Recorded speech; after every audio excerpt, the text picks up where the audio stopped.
గణపతియే నమః. స్వర్ణలక్ష్మి నమస్తే అస్తు. పరబ్రహ్మ స్వరూపిణి రాజ్యం దేహి ధనం దేహి సర్వకామాంచ దేహి మే. ప్రతి ఒక్కళ్ళకి స్వర్ణలక్ష్మి అమ్మవారు బ్రహ్మ జ్ఞానాన్ని ఇవ్వాలని, తద్వారా ప్రతి ఒక్కళ్ళు ప్రతి నిమిషము చక్కగా నవ్వుతూ హ్యాపీగా ఉత్సాహంగా ఉండాలని, అలానే కొన్ని సందర్భంలో మనకు నచ్చినవి వస్తాయి, కొన్నిసార్లు కొంచెం లేటుగా రావచ్చు. అలానే మనకు నచ్చిన వాళ్ళు కొన్నిసార్లు మన దగ్గర ఉండవచ్చు, కొన్నిసార్లు దూరంగా ఉండవచ్చు. ప్రతి సందర్భంలో కూడా ప్రతి ఒక్కళ్ళు చక్కగా నవ్వుతూ హ్యాపీగా ఉండాలని, ఉత్సాహంగా ఉండాలని, అలానే మనస్తత్వం మనకి అమ్మవారు ఇవ్వాలని చెప్పేసి మనం కోరుకుందాం. అంతేకాకుండా అమ్మవారు మనకి ధనాన్ని ఇవ్వాలి, ఐశ్వర్యాన్ని ఇవ్వాలి, సర్వకామాంచ సిద్ధి, అనుకున్న ప్రతి కొరకు కూడా నెరవేరాలి. అట్లాంటి యొక్క అమ్మవారి యొక్క కృపా కటాక్షం మన మీద ఉండాలి. మనం ఎంతో ఉన్నతంగా ఎదగాలని చెప్పేసి మనం కోరుకుందాం. అంతేకాకుండా రాజ్యం దేహి, ప్రతి ఒక్కరికి ఒక అధికారము, పవరు, స్టేటస్, ఒక దర్జా, దర్పం, ఇవన్నీ కూడా ప్రతి ఒక్కరికి అమ్మవారికి మన అందరికీ ఇవ్వాలని చెప్పేసి మనం కోరుకుంటూ మనము మే మంత్ యొక్క రాశి ఫలాలు చెప్పుకుంటున్నాం. మే మంత్ రాశి ఫలాలు ఈ మంత్లో చాలా విశేషాలతో కూడుకొని ఉంది. ముందుగా ఒక 2 నిమిషాలు వాటి గురించి చర్చించుకొని తర్వాత 12 రాశుల గురించి మనం మాట్లాడుకుందాం. ఈ మాసం మనకు వెరీ ఇంట్రెస్టింగ్గా పౌర్ణమితో స్టార్ట్ అయ్యి ఈ మాసం అంతా, అంటే మే మంత్ అంతా పౌర్ణమితో స్టార్ట్ అయ్యి పౌర్ణమితో ఎండ్ అయిపోతుంది. మనం చూసుకుంటే ఇందులో వైశాఖ మాస పౌర్ణమితో స్టార్ట్ అయ్యి జ్యేష్ఠ మాస పౌర్ణమికి మనకి మే మంత్ అంతా ఎండ్ అయిపోతుందని గమనించుకోవాలి. ఇందులో 3 ముఖ్యమైన విశేషాలు ఉన్నాయండి. ఒకటి, ఈ మంత్ మనకి బిగినింగ్లోనే బుద్ధ పూర్ణిమతో స్టార్ట్ అయిపోతుంది. దీన్ని గురు పూర్ణిమ అంటారు, బుద్ధ పూర్ణిమ అని అంటారు, వైశాఖ మాస పూర్ణిమ అంటారు. చాలా చాలా విశిష్టత కలిగిన పూర్ణిమ. పర్టికులర్గా గురువుకు సంబంధించి, చంద్రుడికి సంబంధించి ఎవరైనా కనుక దోషాలు ఉంటే ఆ రోజున మెడిటేషన్, ధ్యానం చేస్తే చాలా బాగుంటుంది. కొన్ని వైష్ణవ టెంపుల్లో విష్ణుమూర్తికి కళ్యాణ మహోత్సవం కూడా జరుపుతూ ఉంటారు. చాలా చోట్ల జాతరలన్నీ జరుపుతూ ఉంటారు. ఒక వెరీ ఇంట్రెస్టింగ్, చక్కగా బాగా ఎంజాయ్ చేయవలసిన పౌర్ణమి వైశాఖ మాస పౌర్ణమి. తర్వాత మనకి 12 తారీఖు హనుమత్ జయంతి ఉంది. ఇది చాలా చాలా ముఖ్యం. పర్టికులర్గా ఏలినాటి శని ఎవరికైతే ఉంటుందో, తర్వాత కుజుడు అనుకూలంగా ఎవరికైతే ఉన్నారో వీళ్ళు ఈ హనుమత్ జయంతిని చక్కగా జరుపుకోవాలని నేను కోరుకుంటున్నాను. ఆస్ట్రాలజికల్గా, అంటే జ్యోతిష శాస్త్రం ప్రకారం ఒక ముఖ్యమైన విషయం ఉందని అందరికీ బాగా తెలిసింది. కర్తరి అంటారు. అంటే సూర్యుడు కృతికా నక్షత్రంలో ప్రవేశించిన తర్వాత సూర్యుడి యొక్క తీవ్రత చాలా అధికంగా ఉంటుంది కాబట్టి ఈ 13 రోజులు 15 రోజులు కర్తరే అంటారు. ఈ రోజుల్లో ఎక్కువగా మంచి పనులు చేయకుండా నిషిద్ధం అని చెప్తూ ఉంటారు. అంటే ఈ మాసంలో కర్తరి వచ్చేటప్పటికి 11వ తారీఖున కర్తెర స్టార్ట్ అవుతుంది, 28వ తారీఖు కర్తెర ఎండ్ అయిపోతుంది అనమాట. ఈ ఉన్న మధ్యలో 15-16 రోజులు మనం చూసుకుంటే కర్తరి అంటారు. ఈ కర్తెరలో జనరల్గా బావులు తవ్వటాలు, తర్వాత వ్యవసాయానికి సంబంధించిన పనులు స్టార్ట్ చేయటాలు, వివాహాలకు సంబంధించి లేదా కొంచెం గృహప్రవేశాలు లాంటివి చేయకుండా ఉంటే మంచిది. అయితే ఈ కర్తెర ఆధ్యాత్మికానికి సంబంధించిన పనులు చేయడానికి చాలా చాలా యోగ్యతనిస్తూ ఉంటుంది. హోమాలు చేసుకోవచ్చు, విద్యారంభం చేసుకోవచ్చు, చాలా మంచి పనులు, ఆధ్యాత్మిక సంబంధించిన ఎలాంటి పనులైనా చక్కగా చేసుకోవచ్చు. అలానే ఇంటికి సంబంధించిన పనులు, పాత ఇంటికి సంబంధించిన పనులు అవన్నీ చక్కగా చేసుకోవచ్చు. ఆల్రెడీ అంతకుముందు వివాహానికి సంబంధించిన పనులు చేస్తుంటే ఈ టైంలో కూడా కంటిన్యూ చేసుకోవచ్చు. అయితే కొత్తగా మాత్రం కొన్ని విషయాలు మాత్రం చేయకూడదని చెప్తుంటారు. సో ఇందులో ఇంతే కాకుండా జ్యోతిష శాస్త్రం ప్రకారం 4 గ్రహాలు ఈ మాసంలో కూడా మారుతూ ఉన్నాయి. ఇది కూడా ఒక ముఖ్యమైన విషయం. మనం ఇక ముందు వీడియోలో ఈ 4 గ్రహాల యొక్క ఇంపాక్ట్ ప్రతి రాశికి ఎలా ఉందో మనం తెలుసుకుందాం. మనం కుంభరాశి గమనిస్తే ఇందులో ఉన్న నక్షత్రాలు ధనిష్ట 3-4 పాదాలు, శతభిషం 1, 2, 3, 4 పాదాలు, పూర్వ భాద్ర 1, 2, 3 పాదాలంతా మనకి ఈ కుంభరాశిలో ఉంటారని గమనించాలి.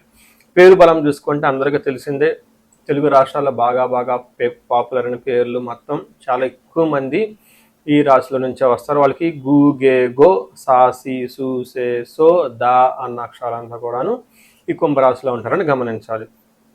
మనకి ముందుగా చెప్పుకునే విధంగా 4 గ్రహాలు మారటంతో ఈ 4 గ్రహాల ప్రభావం కుంభరాశి వాళ్ళకి చాలా అనుకూలంగా ఉంటుందని గమనించాలి.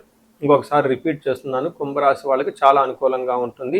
వీళ్ళు ఏలినాటి యొక్క శని ప్రభావంతో ఉన్నారు, దాని నుంచి బయటకు వస్తూ ఉన్నారు కాబట్టి మంత్ టు మంత్ వీళ్ళకి బాగుంటుంది. అందులో భాగంగా ఈ మే మంత్ వీళ్ళకి చాలా అనుకూలంగా ఉంటుందని గమనించుకోవచ్చు. లాస్ట్ మంత్ కూడా వీళ్ళకి బాగుంది. ఏప్రిల్ మంత్ కూడా వీళ్ళకి బాగుంది, మే మంత్ కూడా వీళ్ళకి బాగుంటుంది. ఏ విధంగా ఉంటుందంటే ఫస్ట్ సూర్యుడి వల్ల లక్ష్మి అంటే ఐశ్వర్యం వచ్చే అవకాశం ఉంటుంది. సూర్యుడి వల్ల ఈ నెక్స్ట్ 15 days కొంచెం అవమానం జరిగే అవకాశం ఉంటుంది. కుజుని వల్ల ధనలాభము, బుధుని వల్ల ధన ప్రాప్తి, శుక్రుడి వల్ల పుత్రుల వల్ల లాభం కలుగుతూ ఉంటుంది. చూసారు కదా, అన్ని గ్రహాలు చాలా అనుకూలంగా ఉన్నాయి. ఒక మంచి టైం అయితే మీరు చక్కగా ఉందని గమనించుకోవాలి. ఫస్ట్ 15 days సూర్యుడి వల్ల యత్న కార్యానుకూలత్వం, మీరు ఏదైనా పని చేస్తే చక్కగా లాభం వస్తుంది, సంతోషంగా ఉంటారు, ఎనర్జెటిక్గా ఉంటుంది, ధనలాభం కూడా ఉంటుంది. నెక్స్ట్ 15 days వచ్చేటప్పటికి కొంచెం ప్రయాణకాలే విఘ్నమాపోతి సౌఖ్యహాని అంటారు. అంటే ప్రయాణాలు చేస్తే అందులో కలిసి రాకుండా ఉండటం, సరిగ్గా భోజనం చేయకుండా ఉండటం, కొంచెం ఇంటి విషయాల్లో ఇబ్బందులు ఉండే అవకాశం ఉంటుంది. కానీ ప్రొఫెషన్ మ్యాటర్స్లో చాలా ప్రమోషన్స్ వచ్చే అవకాశం ఉంటుంది. లైఫ్ నెక్స్ట్కి వెళ్ళే లెవెల్కి వెళ్ళే అవకాశం చాలా ఎక్కువ ఉంటుందని గమనించుకోవాలి. ఇది లాస్ట్ మంత్ కూడా అలానే ఉంటుంది, ఈ మంత్ కూడా అలానే ఉంటుంది. పర్టికులర్గా ప్రమోషన్స్ రావటం, కొత్త జాబ్ రావటం, జాబ్లో జాయిన్ అయ్యే అవకాశం ఎక్కువ ఉంటుంది. ఒక మంచి టైం అయితే ఖచ్చితంగా కుంభరాశిలో ఉన్నారు, మే మంత్ అని చెప్పుకోవచ్చు. దీంట్లో భాగంగా వీళ్ళకి కుజుడు చూసుకుంటే 3వ స్థానంలో ఉండి ఒక మంచి బెస్ట్ పొజిషన్లో ఒక 45 days వచ్చే 45 days అనుకూలంగా ఉందని చెప్పుకోవచ్చు.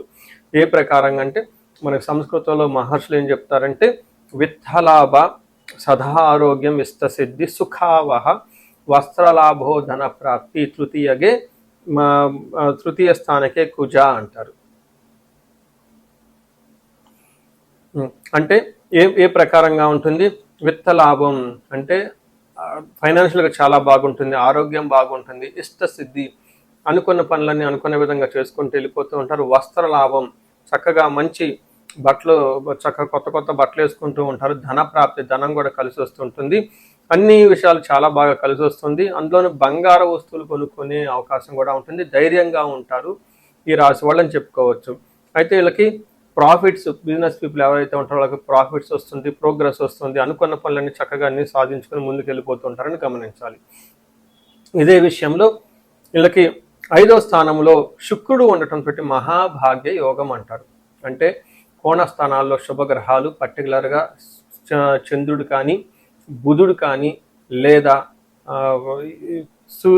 శుక్రుడు కానీ ఉంటే చాలా బాగా కలిసి వస్తుందని చెప్తారు. 5వ స్థానంలో శుక్రుడు కలిసి ఉండటంతో దాసీ భృత్య జనలాభ నిత్యమృష్టాన్న భోజనం ధనధాన్య అభిష్టార్థ పంచమస్తేద్ భవేత్ భృగో అని చెప్తారు. అంటే దాసీ జన భృత్య లాభ అంటే వీళ్ళ కింద ఉన్న సబార్డినేట్స్, ఎంప్లాయీస్, లేదంటే వీళ్ళ కింద పరిచారకులు, సేవకులు ఎవరైనా వాళ్ళ ద్వారా మంచి లాభం వస్తుందని గమనించుకోవాలి.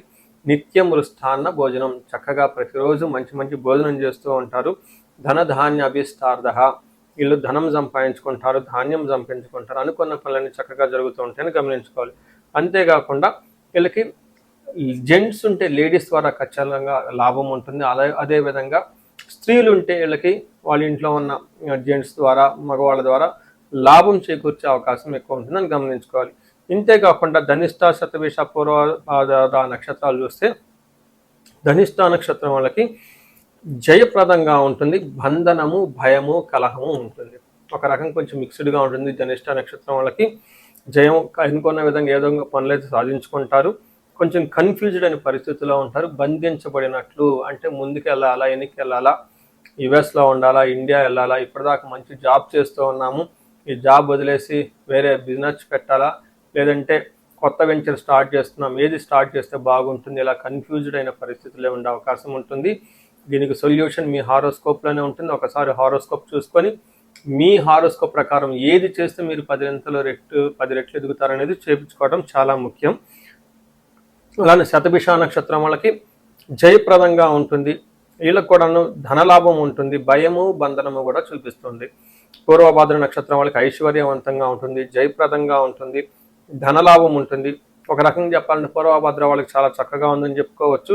వీరికి బంధనము, భయము శుక్రుని వల్ల, అంటే లేడీస్ వల్ల, లేదంటే కొందరు వాళ్ళకి సపోర్ట్ వస్తూనే కొన్ని విషయాల్లో భయపడే అవకాశం కూడా ఉందని గమనించుకోవాలి. ఈ ప్రకారంగా చూసుకుంటే అన్ని విధంగా చాలా బాగుందని చెప్పుకోవచ్చు. కొంచెం కన్ఫ్యూజన్ ఉంటే తప్పక. అయితే బుధుని యొక్క ప్రభావం చేత ధనిష్ట, పూర్వభద్ర, శతభిష నక్షత్రం వాళ్ళకి బుద్ధి నాశనం, రాంగ్ డెసిషన్ తీసుకునే అవకాశం ఎక్కువగా ఉంటుంది. పర్టికులర్గా ఆన్లైన్ ట్రాన్సాక్షన్స్, బిజినెస్ ట్రాన్సాక్షన్స్ లేదా ఏదైనా కనుక ఇచ్చిపుచ్చుకునే ధోరణిలో, బిజినెస్కి సంబంధించిన ధోరణిలో రాంగ్ డెసిషన్ తీసుకొని తద్వారా మీరు తర్వాత పశ్చాత్తాపడవలసి ఉంటుంది, రిగ్రెట్కి గురే అవకాశం ఉంటుందని తెలుసుకోవాలి. అంతేకాకుండా శతభిష నక్షత్రం వాళ్ళకి కొంచెం కన్ఫ్యూజన్ ఎక్కువగా ఉంటుంది. అనేక రకమైన గ్రహాలు వీళ్ళకి అనుకూలంగా ఉండటంతో కొంచెం స్లోగా ఉంటుంది ఈ మంత్. లాస్ట్ మంత్ లాగా ఉండదు, లాస్ట్ 2 months లాగా ఉండదని గమనించుకోవాలి. సో ఈ రాశి వాళ్ళకి ఇంకా ఏమైనా ఇండివిజువల్గా ప్రాబ్లం ఉంటే ఒకసారి హారోస్కోప్ చూపించుకోవాలని కోరుకుంటున్నాను. ఈ రాశి వారికి ముఖ్యంగా ఎవరైతే ఏజ్ 35 నుంచి 45 మధ్యలో ఉన్నారో వాళ్ళకి ఒక రీసెర్చ్ గ్రూప్ లాగా స్టడీ చేస్తున్నాను నేను. ఎవరికైనా గనక ఆర్థికంగా ఇబ్బందులు పడిపోతూ ఉంటే స్వర్ణలక్ష్మి విశేష హోమం అని ఉంటుంది, దాన్ని చక్కగా జరిపించుకోండి. తద్వారా మీకు బహుముఖ ఆదాయము వనరుల ద్వారా వచ్చే అవకాశం ఉంటుంది, మల్టీ సోర్సెస్ ఆఫ్ ఇన్కమ్ వస్తుంది. అంతేకాకుండా భార్యాభర్తల మధ్య చాలా చక్కగా అన్యోన్యంగా ఉండాలి, అభివృద్ధి జరగాలనుకున్నప్పుడు అన్యోన్య దాంపత్య పాశుపత అభిషేకము లేదా విశ్వావసు గంధర్వరాజ అభిషేకం అని ఉంటుంది, దాన్ని చక్కగా జరిపించండి.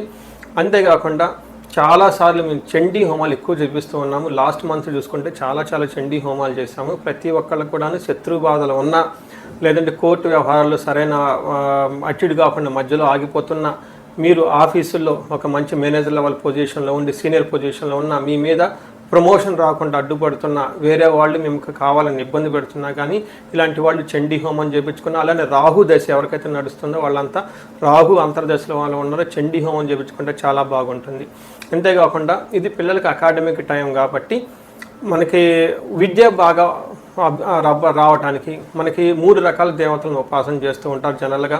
హయగ్రీవ స్వామి, మేధా దక్షిణామూర్తి, నీలా సరస్వతి. మీ యొక్క ఇండివిజువల్ యొక్క జాతకం చూపించుకొని ఒక్కసారి మీ యొక్క జాతకానికి అనుగుణంగా ఏ దేవతలకు సంబంధించిన ఉపాసన చేస్తే బాగుంటుంది, ఆరాధిస్తే బాగుంటుందో తెలుసుకొని తద్వారా ఆ యొక్క దేవతలకు పర్టికులర్ మేధా దక్షిణామూర్తికి మూలమంత్ర జపము, హోమము, దానాలు ఇవన్నీ చేసుకుంటూ ఉంటే అకాడమిక్స్లో పెర్ఫార్మెన్స్ వచ్చే అవకాశం ఎక్కువ ఉంటుంది.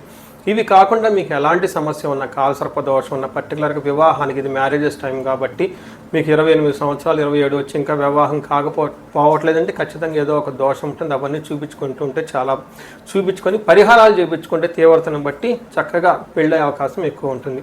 ఇవి కాకుండా మీ లైఫ్ అప్పటిదాకా 35 years వరకు చాలా బాగుంది, మాకు 35-45 మధ్యలో ఉండి అనుకోని విధంగా మేము మధ్యలో కెరీర్లో ఆగిపోయాము, స్టాగ్నేషన్ పీరియడ్ వచ్చింది, కన్ఫ్యూజన్ వచ్చింది, ఎటెల్లలో అర్థం కావట్లేదు అనుకున్న వాళ్ళు ఒక్కసారి జాతక చక్రం చూపించుకొని ఎందుకు ఇది వచ్చింది, దానికి ఏమన్నా శాపాలు ఉన్నాయా లేదంటే ఏమన్నా గ్రహ దోషాలు ఉన్నాయో తెలుసుకొని ఆ శాపాలు ఆ గ్రహ దోషాలు తీసేసుకుంటే లైఫ్ 10 ఖచ్చితంగా ముందుకెళ్తూ ఉంది.